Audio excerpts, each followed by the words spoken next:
ఓ భగవంతుడా, నా ఆవు తోడ ప్రమాదంలో ఉంది, కాపాడండి తండ్రి.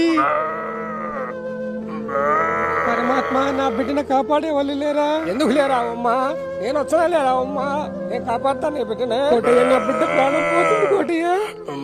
ఓ అమ్మా, మీ మూగ జీవాలు ఏ పాపం చేయరు కాబట్టి ఆ దేవుడే కాపాడతాడు.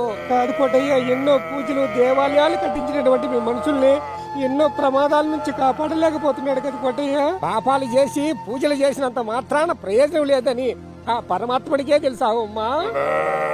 కోటయ్య, మీ మనుషులు ప్రమాదంలో ఉన్నప్పుడు మీ మనుషులు కాపాడలేరు, మా మూగ జీవాల్ని కాపాడుతావు కోటయ్య. మనుషుల్లో ఏమి లేదా అమ్మా, అంతా పరమాత్ముడి లేలా.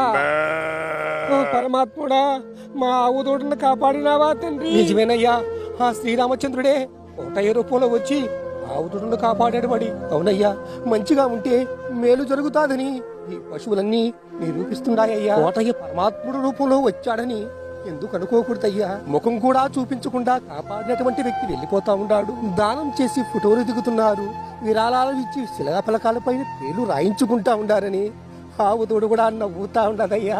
ఇక ఆవు తోడును కాపాడినటువంటి వ్యక్తి ఎవరో చూడాలని ఆతృతతో దేవాలయం ముంగిట నించొనుండదయ్యా. ఇక నన్ను కాపాడంది ఆ పరమాత్ముడేనని మూగ జీవాలకు కూడా తెలిసిపోతా ఉండదయ్యా. జై శ్రీరామ్.